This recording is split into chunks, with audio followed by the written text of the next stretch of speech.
Hi, good morning. Welcome to AdvantEdge's next podcast. I'm happy to have Nikhil Aggarwal, the founder of Grip Invest, one of our portfolio companies, with us. Before we let Nikhil introduce himself, I wanted to give you a quick introduction to myself. I run AdvantEdge, India's first and only auto mobility focused fund. We have investments across shared mobility, space. We have 8 category leaders, and now we are doing a lot of work on the EV side. So we thought it was a good idea to get Nikhil on board and talk a little bit about the sector that everybody seems to be wanting to invest in and is exciting, which is the transition of traditional ICE or internal combustion engine to EVs. So Nikhil, welcome. Thanks so much, Kunal. Thanks for having me on. And, like I mentioned to you or reminded you recently, I have the unique privilege of being founder in both of your funds and hopefully also in Fund 3. But maybe a quick introduction. I've spent now 15 years as a working professional. The first 6 were with an investment bank called Morgan Stanley, where I covered technology, auto, and real estate as sectors for both capital markets and M&A. I subsequently moved to co-found a company called Chalo, which is a mobility play in the intra-city buses. Chalo today operates about 1 billion or facilitates 1 billion passenger rides across the country. My journey then took me to the World Bank as a policy consultant on transportation. It was also the first opportunity to really get my hands dirty on electric vehicles. And I spent about 2 years on policy making for World Bank's initiatives to increase the pace of adoption of electric vehicles, especially in the commercial segment. About 3 years back, I started my journey as a second-time founder with Grip Invest. While Grip is well known to be an investment platform in the alternative space, what is maybe less known is that our focus is on leasing or creating fixed income opportunities backed by electric vehicle assets. Grip today is probably the largest lessor of EVs, and we have seen the sector really play out over the last 3 years. A lot of that has been thanks to inputs and advice from Kunal and the AdvantEdge, given their sector expertise. Great. Thank you so much, Nikhil. Yes, it's been a pleasure working you second time, and let's hopefully, like we said, there should be a third time, but not so soon. Yeah. So quickly, let's talk about, everybody seems to be talking about EVs. We read about it in the papers every day. So let's get into sort of what is the future according to you in terms of EV financing. You mentioned that you're one of the largest EV leasing platforms in the world today. If I look at how EV sales are growing, we've seen two-wheeler EVs grow almost 2.5x from about 300,000 to almost just under 1 million last year.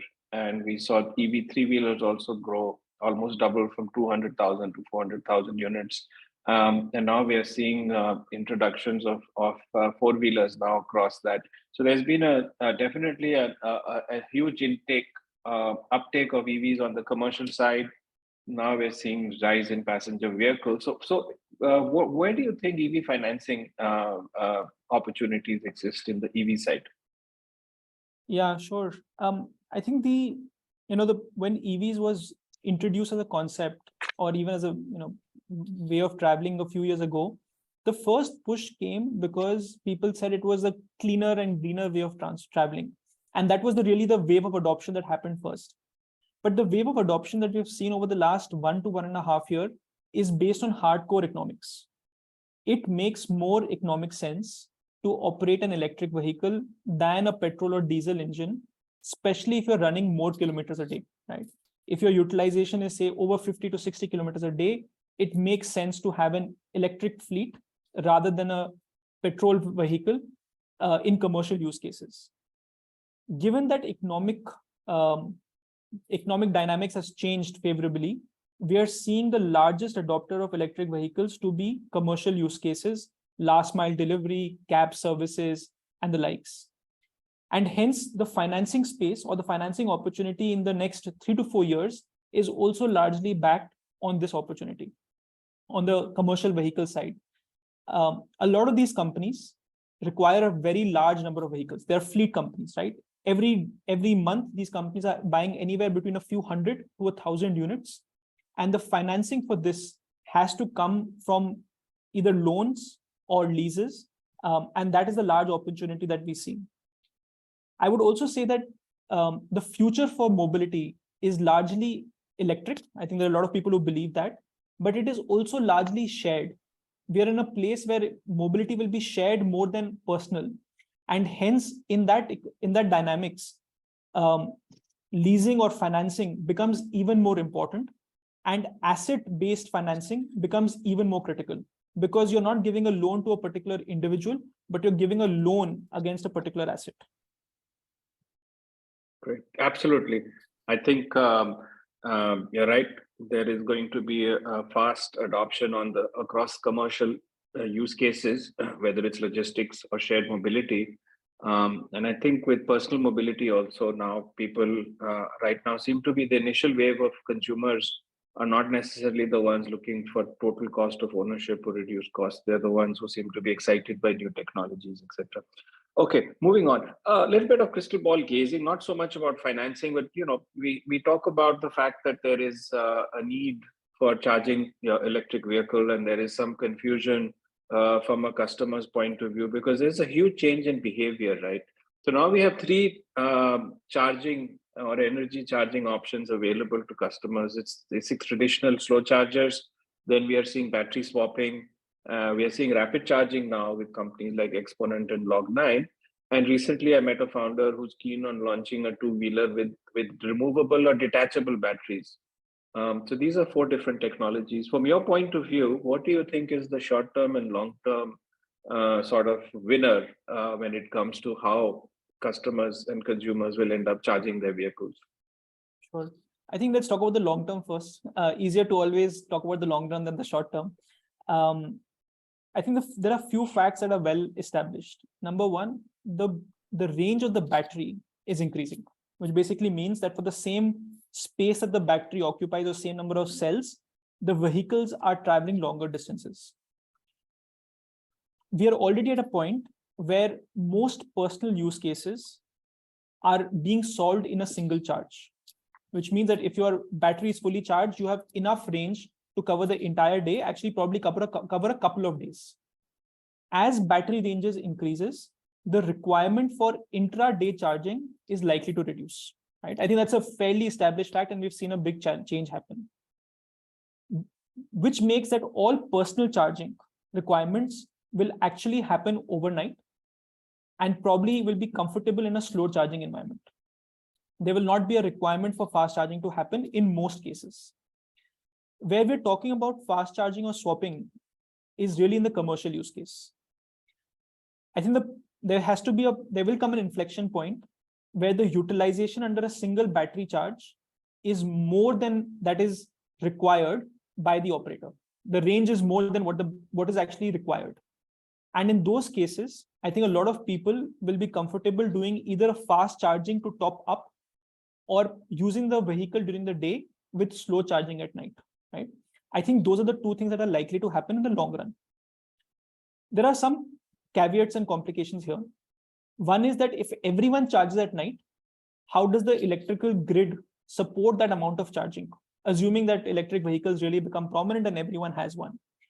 In which case, there will be business models created and incentives given for different times of charging. It may be required then to have fast charging and slow charging both available.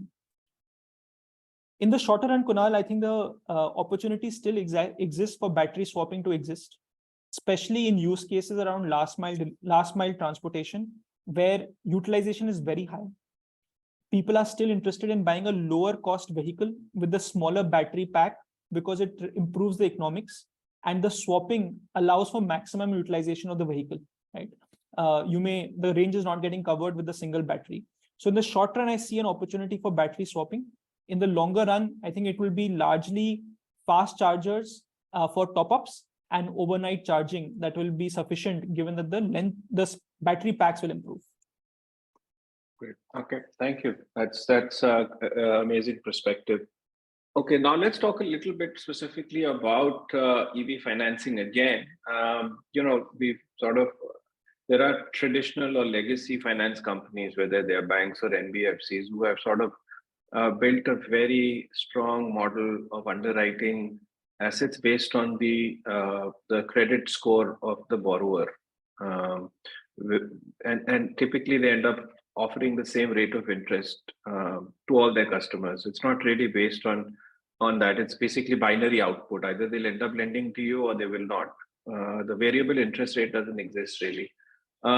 Given that EVs can be considered as a smartphone on wheels, giving and generating real-time data on how the vehicle is being used, etc., etc. Going forward, do you think that new age finance companies who are technology driven and data first will have the ability to probably create a competitive advantage over traditional finance companies? And if so, can they sustain them? Yeah. I actually think that both have to win for either of them to be successful, right? And maybe spend a few minutes talking about why we see this by thinking about other industries. While EVs is looked at today as something that is new and difficult to take a view on from a credit perspective or from the life of the asset, there are many industries which have been around for decades, but yet there is a coexistence between the technology-led credit sourcing arm, underwriting arm, combined with banks providing cheap cost of capital, right? There's no question that the bank always has the lowest cost of capital. But the technology and the ability to build different underwriting models, I think that's a space where innovation is possible. If you look at, for example, the P2P lending sector, or you look at BNPL, even if you look at something as traditional as second-hand cars, there is considerable amount of role that is being played by new technology-led companies looking at data and sophisticated underwriting models for that very specialized type of credit. These, let's call them the front-facing companies, are actually sourcing the opportunities and then being able to raise capital from banks through securitization or co-lending models and allowing that cost of capital to keep reducing. I see the same opportunity play out in the electric vehicle space as well. Companies who are early to this space are able to leverage the data coming out of electric vehicles to underwrite the asset, right? Not just the rider, but the asset itself will likely differentiate themselves in being able to source and underwrite more opportunities. However, banks, in my opinion, will be very, very keen, and we're already seeing some of those conversations happen at grips level, very, very keen to purchase or co-lend along with these opportunities. I don't think the opportunity on EV is missed by any source of capital. I think different people will play differently, and there's an opportunity for actually coexistence and growth, symbiotic growth between these two providers of capital. Absolutely. Yeah, I couldn't agree with you more. I mean, this opportunity is so big. I mean, we're talking about almost $1 trillion of investments in the whole transition from ICE to EV across the auto, mobility, and the logistics space. Okay. So, Nikhil, one of your largest customer base subset seems to be these fleet companies, right? Because they seem to be providing a service right now and meeting the needs where your traditional, whether it's food delivery or shared mobility or logistics companies, they all have, due to the need for path to profitability or ESG requirements, etc., want to go electric, but that installed base doesn't exist, where till a few years ago, 100% of supply was traditional ICE vehicles. So there seems to be an absolute immediate interim need for these so-called fleet operators who are coming in.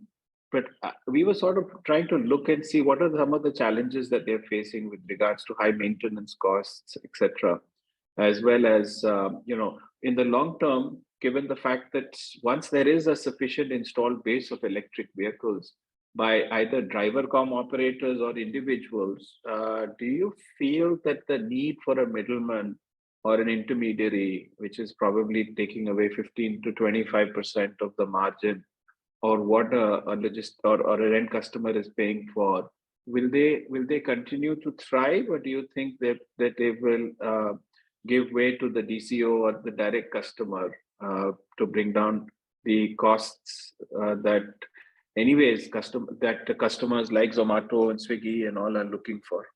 Yeah, no, I think that's an interesting thing to keep observing over a period of time. I think if that intermediary company, and let's call them aggregators, right? If that aggregator was providing the sole role of making the vehicle available, making that electric vehicle available, I think the answer then is that they will lose market share to the driver-cum-operator over a period of time as the installed base at the rider's end starts changing, right? But if the service that they're providing has more value, right? And without their role, somewhere in the ecosystem value will be lost, then I think the role for aggregators will continue to exist. Maybe I can give an example. There are different times of the day. If you think of the cycle from 8 o'clock in the morning to 8 o'clock in the night, Zomato's delivery boys are required during only meal hours. Uber or Rapido's ride sharing is required during office peak hours. A Flipkart and an Amazon are happy to deliver the packages at different times of the day. No one company actually requires drivers from 8 to 8. But if a combination of these services are utilized, the vehicle performs for more kilometers and the rider gets more deliveries or rides to enable, and hence his revenue increases. The aggregator that is able to best piece together supply and demand to increase utilization is adding value to the system. And if they're truly able to do that, then I think there is a benefit to be gained here. Same way, there are other parts of this value chain, including the vehicle financing, including charging, including utilization, where an aggregator has to play that value. If he does not, he will definitely lose to the market. Our own view is that 5 or 6 years out, there will be a few large aggregators playing this role, and there will be a long tail of what is called DCO, driver-cum-operators, which are providing last mile services on EVs. Great. Understood. No, that's again good insights into this opportunity for sure. Now, wanting to put on a sort of our founder hat. So there'll be quite a few aspiring entrepreneurs or potential upcoming founders who are listening in, wanting to start businesses, and are looking to probably establish a startup in the EV ecosystem or the mobility space. So what are some opportunities you think are exciting opportunities which you have come across in the last 3-4 years in this whole ecosystem, which you think is worth exploring? And also second part of this question is that what are some of the pros and cons of the different types of funding options that are available to such founders, equity versus venture debt, leasing versus traditional debt? Sure. Let me take the first one up. So I would say also that some of the opportunities have changed over the last 3 years. What was available 3 years back is not necessarily exciting anymore because the time has played out. And some of the opportunities that maybe I can talk about will play out only after a year or year and a half, right? So I think that time scale is important to think about. Honestly, to me, the largest opportunity in EV today is financing. There's no question about it. I don't say that just because of grip, but just because of everything that we are seeing in the space, where OEMs today, high quality OEMs today are actually available, where economics for ridership and for people to buy fleets or lease fleets has changed. And there is a huge regulatory tailwind to support the adoption of EVs. The biggest missing piece today is the availability of financing. And there is an opportunity today, and there are a lot of companies that have started in the last 6 months to try to address that gap on financing, whether it is in the form of lease, loan, or in another innovative structure. So both on passenger vehicle, commercial vehicle, that's a large opportunity. I think the second pieces of we're seeing, and you can almost look at the ICE vehicle and say, what are the billion-dollar companies that have been built through the value chain of an ICE company, right? Whether it is discovery, whether it is spare parts, whether it is secondary life, whether it's insurance. I think all of those will, over a period of time, have to be built for electric vehicles. And depending on what your strength is as a founder, it may be worth starting to explore one of those opportunities. For example, Kunal, you and I spoke about how the data from electric vehicles will change the way financing is happening. It will also change the way insurance is done. Right? There's a way opportunity to disrupt that space. The way the supply chain works for spare parts or repair is fundamentally different, or is largely different from way commercial ICE vehicles work, because the spare parts are different. How do you build an ecosystem around it? So I think those are opportunities that are definitely coming in. The one opportunity I think I would encourage most founders to stay away from is the OEM opportunity, right?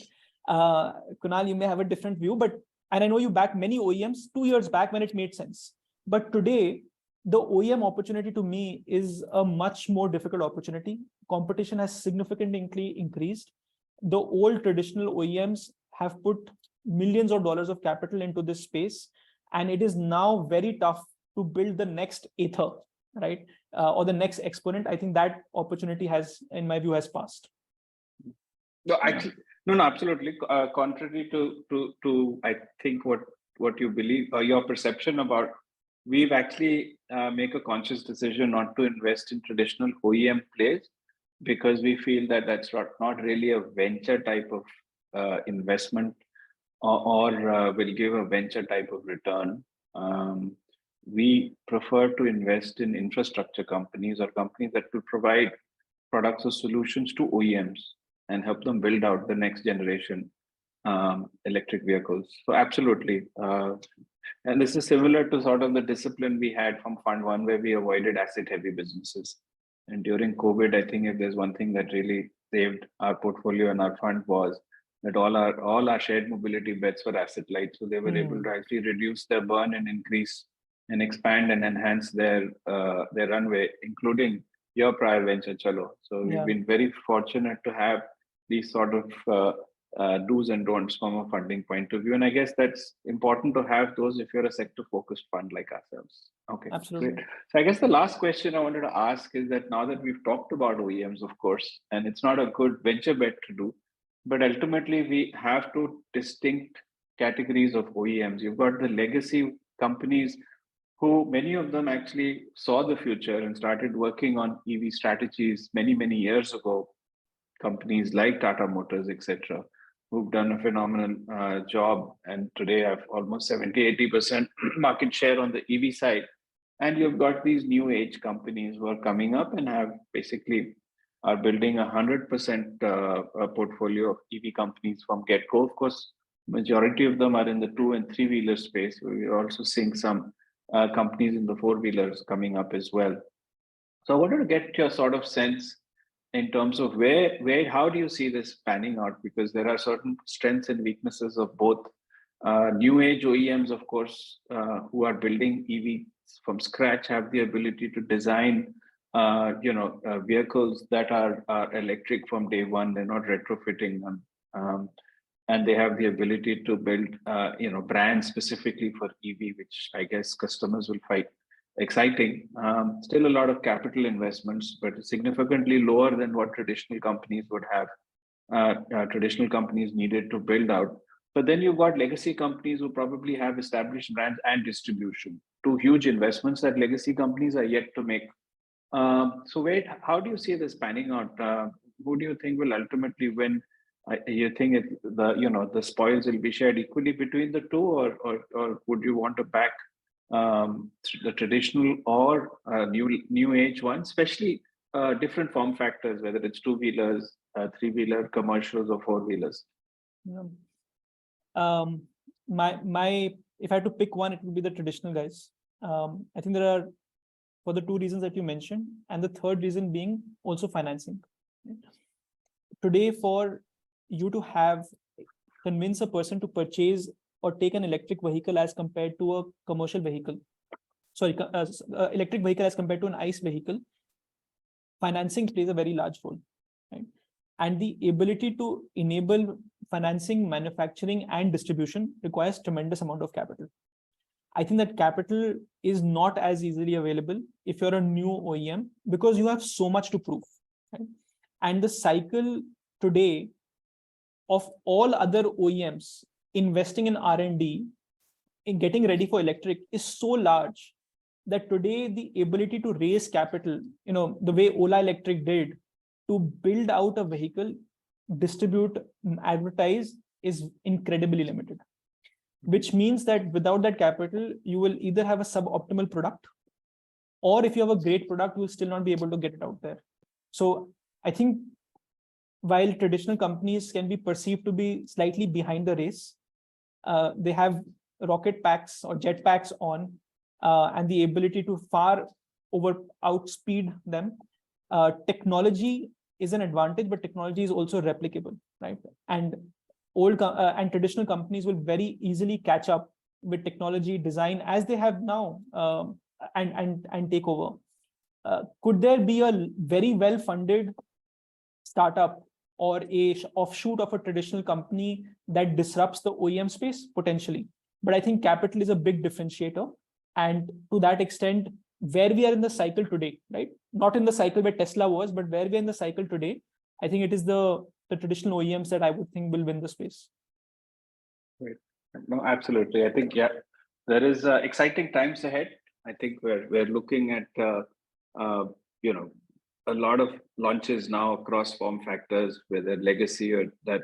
I think one thing is for sure, the sort of the market domination that a Maruti or Hero had, I think that is probably going to end pretty soon, which means more choices for customers. Ultimately, the customer wins. And that's what exactly China is seeing. If you look at the market share divided between ICE vehicles, it's very concentrated, but it's very, very disaggregated for electric vehicles. And could there be consolidation in the future? Absolutely, right? Auto sector is known for consolidation because of the capital requirements. It's happened across the world. But today, and at least for the next 5-10 years, customers will have far more choices and also more complexity in decision making between quality. Yep, absolutely. Ultimately, the customer is going to win. Yeah. Nikhil, thank you so much. It's been an absolute pleasure. I've looked forward to continue to working with you, and I think it's been almost a 7 or 8 year association, and look forward to the next 8 years. Cheers. Absolutely. Thank you, Kunal. Thanks for having me.